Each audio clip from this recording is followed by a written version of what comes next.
Hey, I'm Gurry, the American Builder. I'm down here in Roanoke Rapids, North Carolina. I've been here before going through on motorcycles and whatnot, but I've never stayed. So the city manager invites me down. He hooks me up with this guy, John, in charge of Parks and Recreation. We were just gonna drive by this, but how can I? It's a working paper mill. A big part of our life here in Roanoke Rapids and the backbone of our community here. I'm told to see some historic sites. If you go down to the basement, you'll see there's a hole in the wall where it had a penstock, where they brought water in through the building, turned turbines to generate electricity. I am gonna do some hiking. I am definitely gonna go rock fishing. I didn't even put any bait on. I want him to look good. I don't know much about that, but I will know by the end of the weekend. Yeah, they don't get any bigger than that. Also, they're taking me to Sylvan Heights Bird Park. I'm not sure what that is. That's the first right there. But they say it's huge. I can't wait. It's one of the largest collections of waterfowl, ducks, geese, and swans in the world. One keeps biting me. I'm about to bite him back. You. And after all that excitement here in Roanoke Rapids, I go to a country music fest with my buddy Colton James. So, fishing, hiking, historical, and country music. What more can you ask for? God bless our country, yeah! Coming up on American Builder.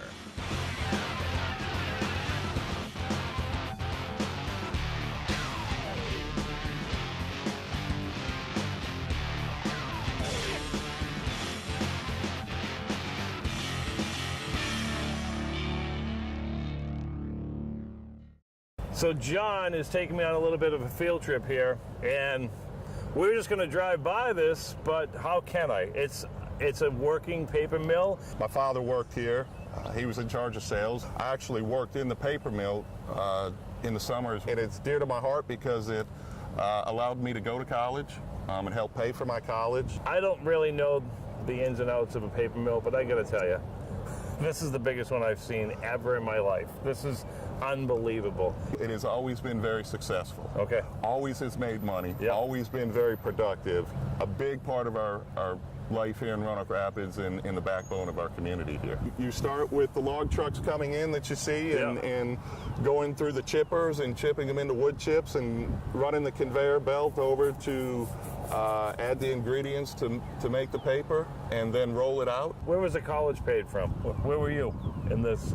When you're on the summer call board, you're anywhere from the front door to the very back. It doesn't matter. Wherever they need you, you just get there and get the job done. I got you. I've been in the digester right there at the production line where they make paper, and it's 120 degrees, and you're cleaning up strips of paper that come off the reel, sandblasted and painted, and I've mowed grass. So I've done a little bit of everything, I believe, over there during my summer years. And I get, you said the river's on the other side of that. That's right? correct. Yep, Okay. The river's on the other side of that, which is really, again, another part of the backbone of Roanoke Rapids and the reason why Roanoke Rapids is named Roanoke Rapids. It's the Roanoke River. And I was going to ask you sometime during the day today, but I'll ask you right now. Why the Rapids? Why Roanoke Rapids?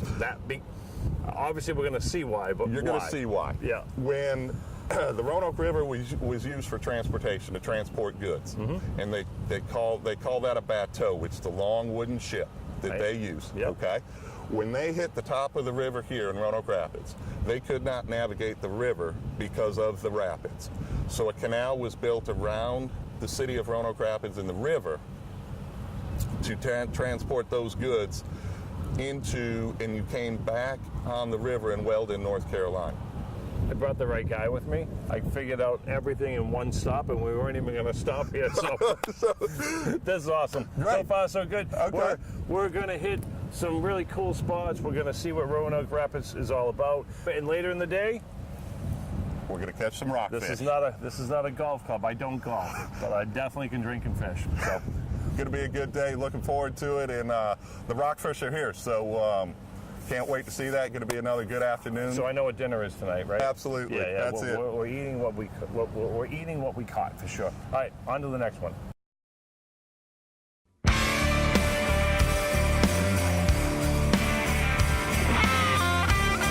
So I'm with Ryan, and what's the actual building we're in right here?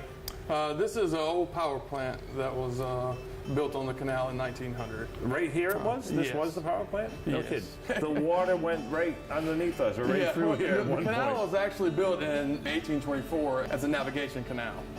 So Gotcha. when they used to transport goods up and down the rivers, when they would come up, they got stuck at Weldon because of the rapids that are in the river. They're so rocky and so rough, they weren't able to get boats up and down. Right. So what they did was they built the canal, which was 8 miles long, to go around that to dodge those. And it allowed them to be able to take their boats all the way up to Roanoke, Virginia, all the way up the river. And so that worked great for them for 20 or 30 years.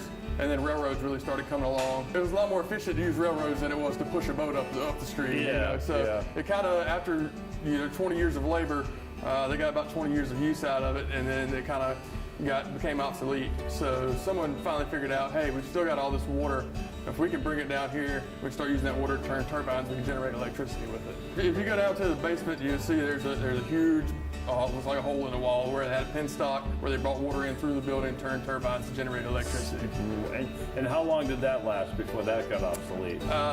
They started planning it in the 1880s. This building was built in 1900, and it made it about 30 or 40 years before they dammed the lakes and started generating a lot more power with those. So you guys are part of the park system here. Can't we just turn this thing back on, like reroute some water in here and fire this thing back up? Well, I guess you'd have to really clean the canal back out. It's grown up over the years, so it would probably take a lot of work, but it would be neat to see. So who comes through here? Local schools, people, tourists? Yeah, we try to get all the 4th grade classes to come through in our local area, and we also have a lot of people traveling up and down 95 that stop through. That just stop in, yeah. Yeah, we get a lot of interest. You saw the map over there that had the 8 or 10 canals that are up and down the fall line all on the East Coast. Right. A lot of people that are associated with some of the other canals love to come through here and see this one. Sort of canal hopping. That's right. Yeah, if they live near one of them, they like to see them all. So. Yeah, we back up home in Lowell, Massachusetts is built on all canals. So I'm sure if you're a big canal person, you start and just bounce all over the place.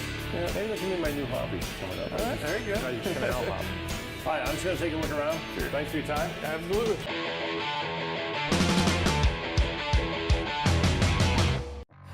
One of the many things you're going to do when you come to Roanoke Rapids, North Carolina, is you're going to go rock fishing. And for that, look at the website below. This is a guy that knows the ins and out of the river. Roanoke River Rental and Guides is the way to go. Rockfish, me, and them. We got dinner coming tonight.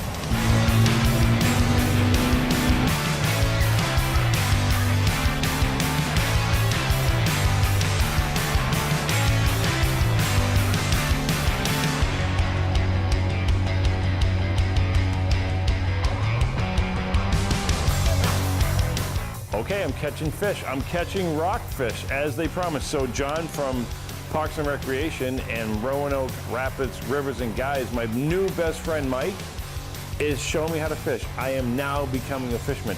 It was always boring in my life. This isn't boring. This is where you catch fish.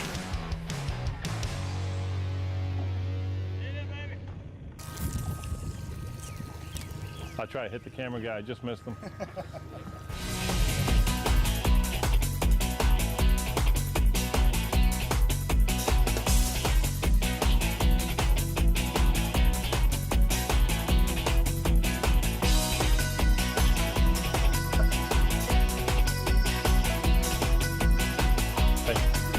They don't get any bigger than that. Yeah. Okay, so sometimes it is all about size, right? My fish is bigger than Colton's. Colton can fish, no lie, on an ocean. Right now he's not having the best luck, but Colton can sing, and you don't want me to sing. So everybody has their talents.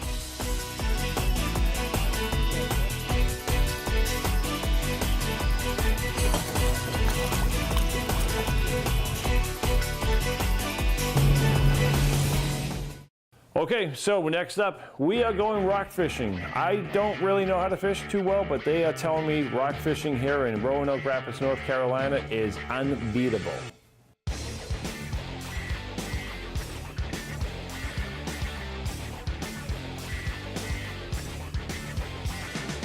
I didn't even put any bait on. I want him to look good. Yeah, they don't get any bigger than that. Part of the tour in Roanoke Rapids City is they're showing me the old canals and how trains used to come through. It's really interesting stuff. I love old museums, and they have a classic museum. But I didn't know that they have a special button for trains going by, because as we're fishing, Mike says, I think a train will come by soon, and out of nowhere, a freight train goes by. I think he's in charge of everything for the city. The last car, let's go to the bar. Two things they're great at. They're great at fishing for rockfish, and they are experts at opening beers for everybody, because all I can hear all day long is, Michael, grab a beer. Michael, he needs a beer. Michael, he needs bait. Michael. 10 fish, 14 beers, and counting. If you fall in, right, I'll meet you at the dock, because this thing's ripping.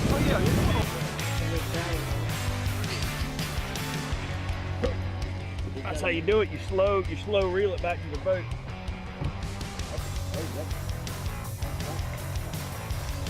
Look at that pretty fish right there. Look at that thing swimming in the water. Ain't it pretty? Okay, so fishing's over, the tours are over from downtown, and now Sylvan Heights Bird Park, the world's largest collection of waterfowl. I'm dying to see what this is.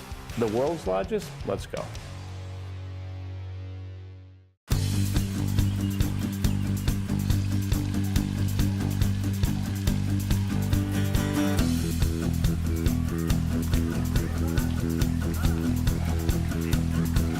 I am at Sylvan Heights.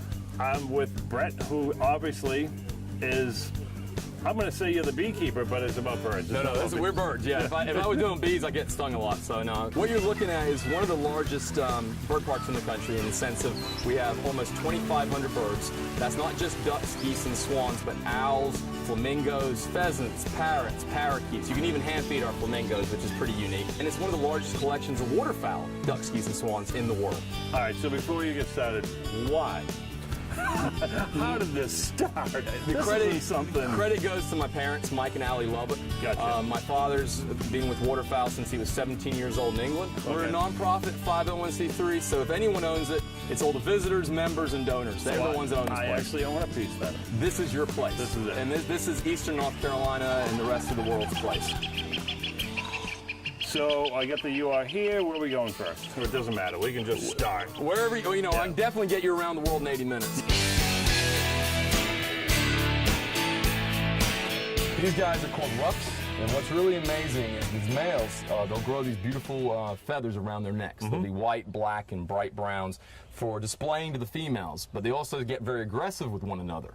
But what's happened in the wild is there's a male that's learned to look like a female, so when the other males are fighting, he can go say hello to the females. It's wait, so he's a cross-dresser. Basically, but he's using it for his advantage. But he's using it. This is too much for me. I haven't even understood the whole birds and bees thing yet, so you can't throw this. You can't throw this at me yet. I feel like I'm in Jurassic Park. So we have probably one of the biggest flamingo collections now in the country. There are only 6 species of flamingos in the world, and then 3 at the park is the Chileans, the Lessers, which are from Africa, and the Caribbeans. They have a feeding pool, which is what gives them that coloration. Okay. Same as the scarlet ibis, those bright red birds you see flying around. When they're babies, they're black, and then they get the red color. Gotcha. What's really cool is they build mounds with their bills to lay the eggs on, probably so the water doesn't wash the eggs out. And the other thing that they do is they only breed in large flocks. We have a barn, you'll see, they go inside, there's mirrors. They have the mirrors around them, bigger the flock, more likely to breed. Here. The tour starts off, Brent is going to show me the ins and outs of the whole place, right? As soon as you walk past the entranceway, okay, you're impressed. It's all netted in, and as far as you can see, he's going to get a golf cart and take us for a tour. We do a lot of school programs. They come down here, and then we take them into the wetlands so they can do water and nets and learn stuff. We get to go inside what I'm going to call, looks like an ostrich, but of course it's not. It's something else. Huge bird. He's going to go in, pet it down, and get it to lay down, and then he's going to bite us in, and we can pet it somewhat. But he tells us as he's going in, this thing could jump back and tear you completely open. It could kill a human. Here we go, buddy. Come on, you love scratches. All right, here we go. All right, you got. I'm in. What's interesting while you're touching it is if you see it, there's 2 feathers coming out everywhere. It's like laid like a blanket. Yeah, and if you remember the 90s, emus and ostriches became real popular in the market because of the meat and everything else. But we're talking big chickens. They lay that dark green egg and everything else. And they do have these little wings which have spurs on the end. Not very sharp, but you know. What the hell are we doing in here? I don't want to pat the thing if it's going to kill us. He gets it all calmed down. He's a professional. We pat it, but I actually get right back out of there sort of quick and leave my guys. That's a first right there. When we moved him years ago, I mean, it was an accident. I lost a pair of jeans. Really? Yeah, because I mean, the toe, I mean, you got to be careful. That's why I wouldn't have you guys in here unless I get them on the ground. Yeah. Okay, we'll leave it. You're on your own, just so you know. That thing stands up and goes crazy. That's an Argus feather. That's a neat noise he makes. Yeah. He does a feather display too. He'll take his 2 tail feathers, stick them in the air, shake them, and that's how he gets his lady's attention.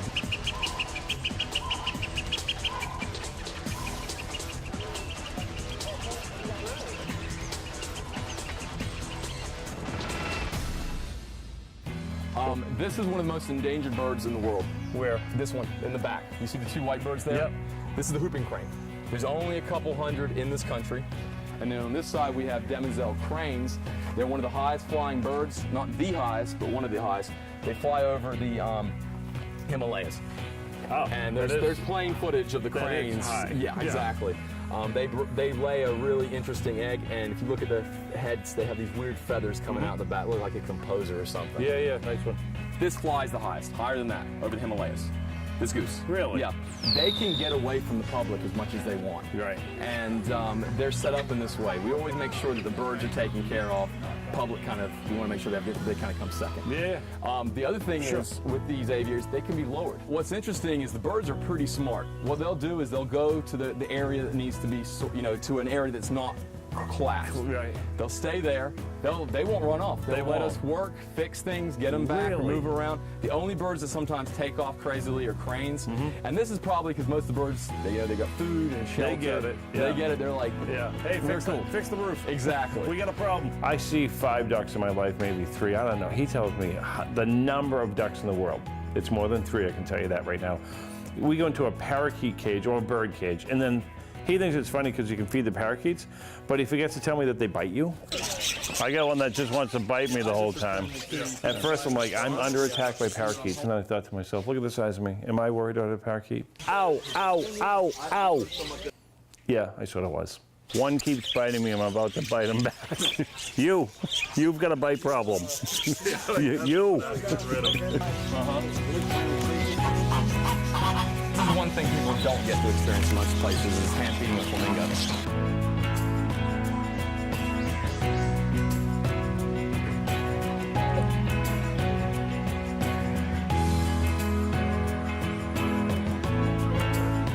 This place wouldn't exist if it wasn't for all these people that have donated whatever they can donate.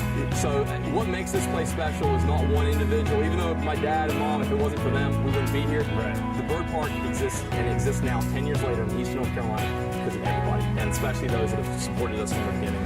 Thanks for the tour. I'm coming back here. I'm going to put your website on our TV show, and we are now the best of friends forever. Thank you so much. Thank you. Okay, we've done a lot down here in Roanoke Rapids, and now we're hooking up with a good friend of mine, famous country singer Colton James, and he has his Harvest for Heroes tour going, and we are heading to the concert at the Roanoke Rapids Theater. Can't wait. It's tough touring, man. Americanville is getting bigger by the minute. Hey, What's Brian. up, John? How How's it much? going? Nice to see you. So I have done everything you told me to do. I went all around the town. I've seen it all. Wonderful place, isn't it? The city of Roanoke Rapids, there's so much to do and so much to offer. We got a lot of good things happening in the downtown area. You saw that our historical high school. What a great place. It's crazy. Isn't that crazy? They cost you $50 million to build that thing. And you being a builder, now. You got to think that's just great. I'm like, that's your high school? Are you kidding me? John, thank you. I appreciate it. Thank you. And we will see you again for sure. Absolutely. Thanks for coming to Roanoke Rapids. And now it's go time. Famous country singer Colton James is about to tear this place up and get on stage.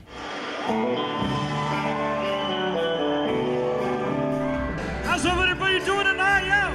Let me hear you make some noise one time. Put your hands together like this. Back when the prayers still blessed our kids in school, pledge allegiance still rings strong.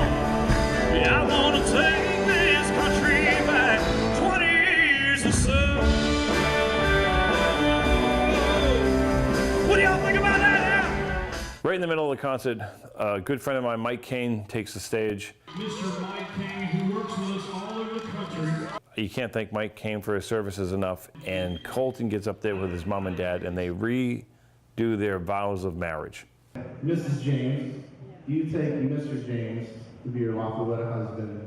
Well, let me see now.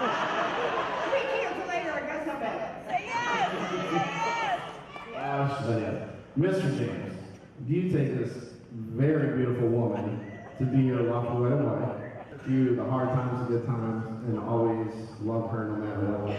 I sure do. Well, I'm going to Mr. and Mrs. James. You can now kiss the beautiful bride.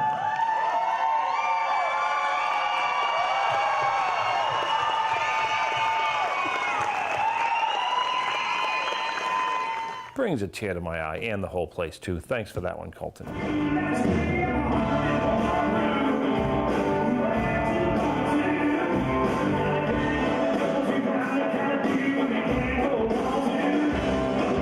I almost forgot in the middle of all his songs, this is raising money for Land for Heroes, a project that American Builder is involved with. So this is going insane. It's crowded, people are screaming. It's everything Colton does everywhere. He's just a good old country boy singing. His music's great. His drive is great for this country. And this Land for Heroes project will be outstanding. And we are now off and running with it.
Song Brave Men just drops the crowds to the knees. No matter where he plays it, it's unbelievable. So thanks to Roanoke Rapids, thanks for the birds, thanks for everything, and really Colton with his Land for Heroes, bam. We'll see you next time.